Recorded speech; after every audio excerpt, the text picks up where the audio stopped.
Good morning, my dear children. This is the topic related to the consumer's demand and equilibrium, which is the second chapter in microeconomics. So, today we will discuss about a law which is related to the marginal utility, that is known as law of diminishing marginal utility. So, we have studied already what is utility, what is total utility, what is marginal utility. So, once again let me explain for this theory what is marginal utility. So, marginal utility means that is addition to the total utility consumed. As we consume more and more units of a commodity, what happens to the marginal utility? It goes on diminishing, right? So, that is marginal utility. So, here the law of diminishing marginal utility assumes that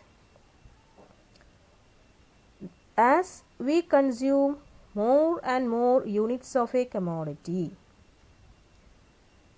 that is the marginal utility derived from each successive unit goes on falling. So, what it means?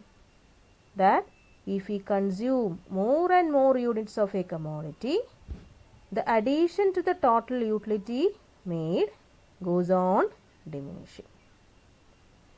So, let me explain with a small example. You just simply assume that you feel thirsty and you took glass of water and drank it. What happens? You feel satisfied with that glass of water. And the second glass of water also you drank and you also feel satisfied. And again you drank one glass of water also. So again you got satisfaction. But here if we compare these glasses of water, the satisfaction derived from the successive units goes on decreasing.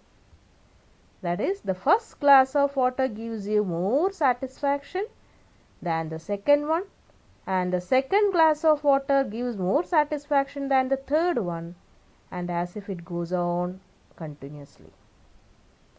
So, that it means that as we consume more and more units of a commodity, a type of satiety happens. That is a feeling of what it is enough, right? So, that is a feeling of satiety. So, the last glass of water we can't find utility in that. Sometimes it becomes zero. So, here it is that as we consume more and more units of a commodity, it gives what the marginal utility the derived from the successive units goes on diminishing. So, that is the law of diminishing marginal utility asserts. So, I hope it is clear for you children about the theory of law of diminishing marginal utility. Next, we'll discuss about the consumer's equilibrium. This explains that how the consumers reaches in an equilibrium position. So, the consumers, to meet their basic needs, they spend their income for such commodities. So, here how they reaches in an equilibrium position. So, the consumer's equilibrium means it's a situation under which he spends his given income on purchase of a commodity in such a way that gives him maximum utility and he feels no urge to change. So, what it states that whatever income is there in his hand, he will spends such income on commodities where he gets the maximum utility or the maximum satisfaction, and he feels no urge to change that. So, this is actually consumer's equilibrium. So, it is an equilibrium or it is a balance between the spending of his income and the maximum satisfaction he derived from such commodities.